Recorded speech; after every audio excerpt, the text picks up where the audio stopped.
If there's any ladies in the audience, thanks for coming, but I'm going to address this to the men. We live in quite aside from anything even remotely resembling a patriarchy, and I've explained some of the reasons I think that concept is preposterous this evening, or at least is simply out of date, probably 30 years out of date.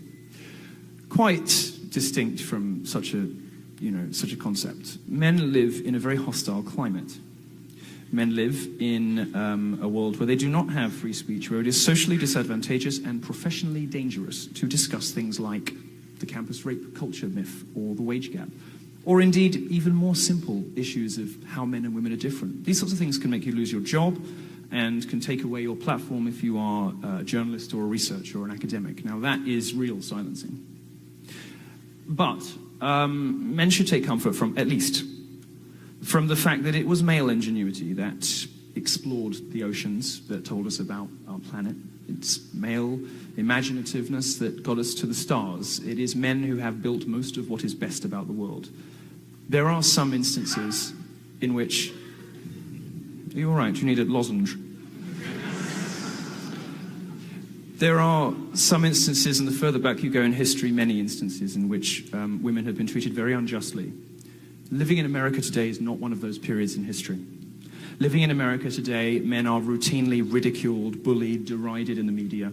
There are structural disadvantages to being a man today. It's my contention that the pendulum has swung a little bit too far the other way, and that there are corrections necessary. And that one of the ways in which men don't have a great time is that their free speech is severely curtailed by a brand of feminism that seems to have a stranglehold on academia, on the media, and on politics. The last thing I'll say is there's not too much to worry about, because ultimately this poisonous, hateful, bigoted, sexist system is starting to be appreciated, and I mean that in the sense of it's being exposed to the public, and the public doesn't like it very much. They're not going to vote for candidates who sign up to this nonsense. They're not going to read books by people who spread it.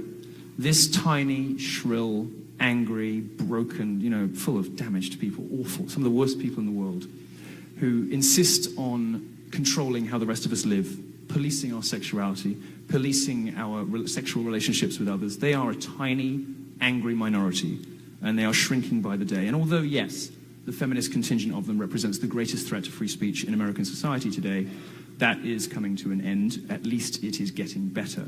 So stay the course, have faith, and let's beat feminism together.